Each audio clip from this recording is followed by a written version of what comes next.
enthusiasts, and welcome to Scaled Affairs, the show where I take a closer look on anime figures of all sorts. So sit back and relax while I'll show you what's maybe worth adding to your collection. Today's figure is the seasonal themed Miku prize figure from FuRyu. Like most prize figures, Miku will come to you in a windowless box with both the actual figure and her original artwork depicted on it. The design matches the overall tone of the figure, but the cardboard itself is rather flimsy, as someone would expect from a prize toy. Inside the box there is this cardboard contraption to secure the figure in place. I know that some people do like this minimalist approach because you can easily fold and store the empty boxes away, but I prefer it when a prize figure also has its own little plastic blister. At least for a video like this it would make for a much better presentation. For a figure that is only standing on one leg with two plastic pegs, Miku has a firm stand, although the clear part beneath her gaiter is pretty big and does look a bit out of place. Since it's the only transparent part, I wonder whether it'd have looked better if it was the same material as the base itself. Speaking of base, this hockey book shaped platform isn't basic as it could be, but at least she is white, a color that matches most of modern furniture. But still, if you compare this base to the Mikus from Taito a couple years ago, it's really just a mounting device and not a design element. With a height of only around 7 inches, FuRyus release is also noticeably smaller than previous seasonal themed Mikus, but before I go into more details, here are some of this figure's key specs.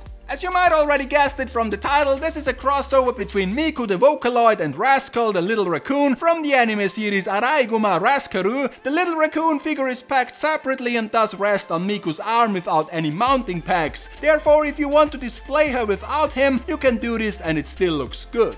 In fact, her pose is designed in a way that you won't notice Rascal's absence. I do like this concept, and also this late summer festival outfit fits her very well. Since I also do like sunflowers a lot, this figure caught my attention. Miku is wearing them as an accessory on her obi and pigtails. I would say the overall molding quality for such a small figure is fine, especially her feet and sandals are very detailed and lovely crafted. Where the sculpting of a prize figure usually falls flat are hair strains, and this Miku makes no exception. You can clearly see where they glued and molded together the pieces, also the paint job on them isn't all that great. The paint job is a mixed bag in general. Take for example her skirt. The ultramarine blue does look a bit bumpy, and also the pink line on it appears hastily drawn. On the other hand, you get very fine parts like the colored nails and also this print on her obi that is almost unnecessary attention to detail. Think about it, would you miss it if it wasn't there? Miku's facial expression is thanks to the decals of her eyes full of emotion, and I think that her expression is quite lovely. The only strange part is that her head is slightly tilted backwards, meaning if you look at her from a normal angle she stares into the sky rather than direct at you. I guess the best angle to look at her is slightly from above, maybe a wise decision since at least my prize figures are often doomed to live their life at the bottom shelf of the showcase. Rascal's expressions are also fine, and with all the details he makes for a pretty solid standalone figure someone would maybe get from a gush upon. In conclusion, this is a solid little prize figure that won't stress out neither your wallet nor your showcase space. The crossover with Rascal is a bit random, and even if it's nice that such an old IP gets a little bit more representation, the fact that you just place him on her arm and that he also can stand on its own makes this combo look a little bit tacked on. I mean, it's not that well integrated as it was the case with last year's version from the same brand, but if you look for a more traditional Japanese approach to Summer's End, I can highly recommend this figure.